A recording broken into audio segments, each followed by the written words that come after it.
Hey guys, it's Mr. P again. I'm here to read chapter 6 of Charlotte's Web. This chapter is titled Summer Days. The early summer days on a farm are the happiest and fairest days of the year. Lilacs bloom and make their air sweet and then fade. Apple blossoms come with the lilacs, and the bees visit around among the apple trees. The days grow warm and soft, school ends, and children have time to play and to fish for trouts in the brook. Avery often brought a trout home in his pocket, warm and stiff and ready to be fried for supper.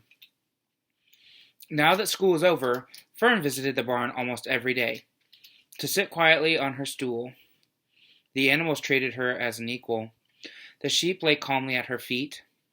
Around the 1st of July, the workhorses were hitched to the mowing machine, and Mr. Zuckerman climbed into the seat and drove into the field. All morning you could hear the rattle of the machine as it went round and round, while the tall grass fell down behind the cutter bar in the long green swatches. Next day, if there was no thunder shower, all hands would help rake up and pitch and load, and the hay would be hauled to the barn in the hay wagon. While Fern and Avery riding at the top of the load.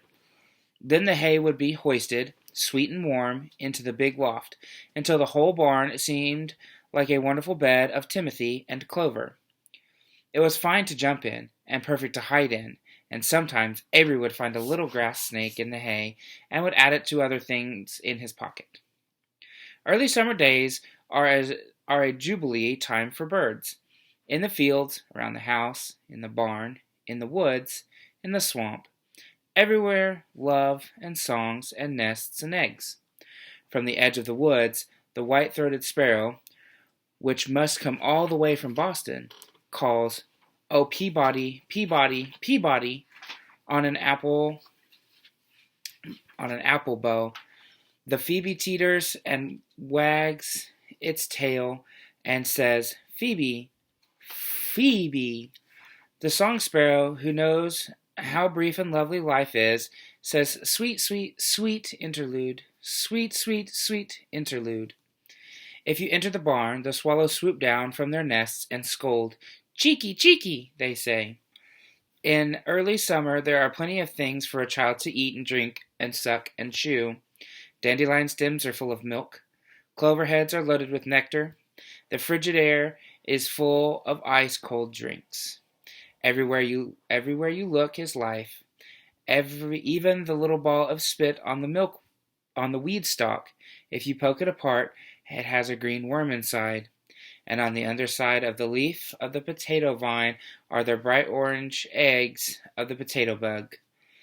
It was on a day in early summer that the goose eggs hatched. There was an important event in the barn cellar. Fern was there, sitting on the stool, when it happened. Except for the goose herself, Charlotte was the first to know that the goslings had at last arrived.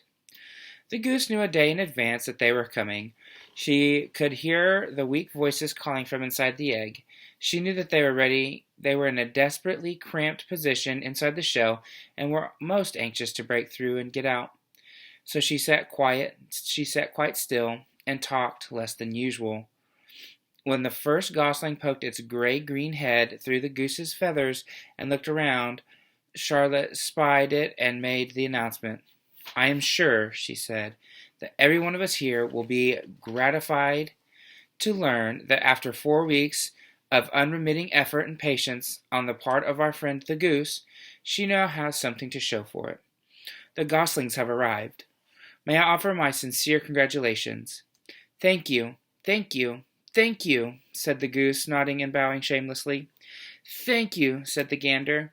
"Congratulations," shouted Wilbur. "How many goslings are there? I can only see one." "There are 7," said the goose. "Fine," said Charlotte. 7 is a lucky number." "Luck had nothing to do with this," said the goose. "It was good management and hard work." At this point, Templeton showed his nose from the hiding place under Wilbur's trough. He glanced at Fern, then crept cautiously toward the goose, keeping close to the wall. Everyone watched him, for he was not well liked, not trusted. "Look," he began in his sharp voice, You say you have 7 goslings. There were 8 eggs. What happened to the other egg? Why didn't it hatch? It's a dud, I guess, said the goose. What are you going to do with it? Continued Templeton, his little round beady eyes fixed on the goose. You can have it, replied the goose. Roll it away and add it to that nasty collection of yours. Templeton had a habit of picking up unusual objects around the farm and storing them in his home. He saved everything. Certainly, certainly, said the gander. You may have the egg, but I'll tell you one thing, Templeton. If I ever catch you oking your ugly nose around our goslings, I'll give you the worst pounding a rat ever took. And the gander opened his strong wings and beat the air with them to show his power. He was strong and brave, but the truth is, both Goose and the gander were worried about Templeton, and with good reason. The rat had no morals, no conscience, no scruples, no consideration, no decency, no milk of rodent kindness, no compunctions, no higher feeling, no friendliness, no anything.